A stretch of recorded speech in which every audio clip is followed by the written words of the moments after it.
Hello everyone, welcome to Suparna রান্নাঘর। চা খেতে আমরা কম বেশি সবাই পছন্দ করি। আর শীতের সন্ধ্যায় যদি এরকম এক কাপ চা পাওয়া যায় তাহলে শীতের সন্ধ্যাটা যেন একেবারে জমে যায় আর সারাদিনের ক্লান্তিও যেন দূর হয়ে যায়। চলুন তাহলে আজকের এই মশালা গুড়ের চায়ের রেসিপিটি আপনাদের সাথে শেয়ার করি।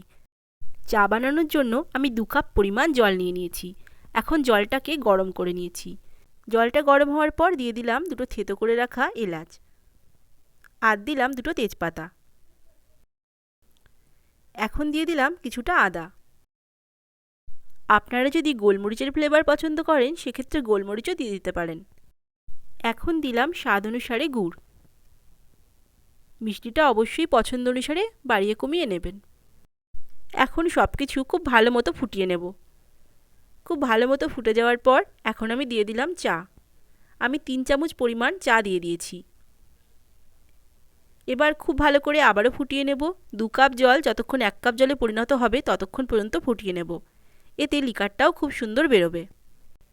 আর এখন আমি দিয়ে দিলাম 1 কাপ পরিমাণ দুধ। বেশ অনেকটা সময় ধরে চাটাকে ফুটিয়ে ভালো করে তৈরি করে নেব।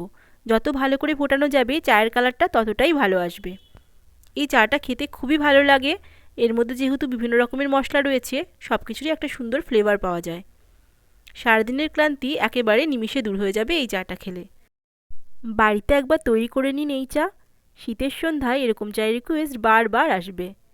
আজকের রেসিপিটি ভালো লাগলে একটি লাইক করে দেবেন, সাবস্ক্রাইব করে আমার চ্যানেলটির পাশে থাকতে পারেন। সবাই সুস্থ থাকবেন, ভালো থাকবেন। আবারও খুব তাড়াতাড়ি নতুন কোনো ভিডিওতে আপনাদের সাথে দেখা হবে। Thank you.